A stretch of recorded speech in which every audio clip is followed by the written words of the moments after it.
Cette phrase, c'est « Je pardonne à l'autre ce que j'ai fait de ce qu'il m'a fait.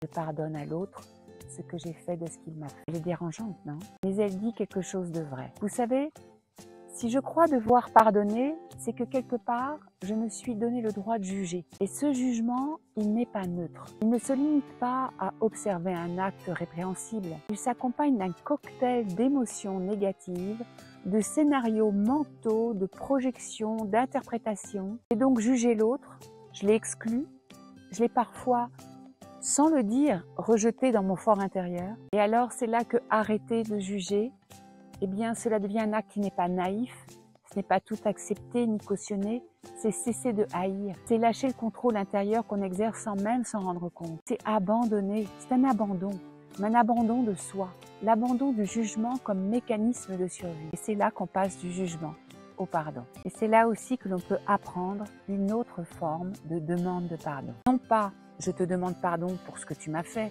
mais plutôt « je te demande pardon pour la haine que j'ai nourrie à partir de ce que tu m'as fait, pour la façon dont j'ai utilisé ton erreur pour entretenir mon ressentiment, pour m'y attacher, y rester coincé et empêcher ma propre guérison. »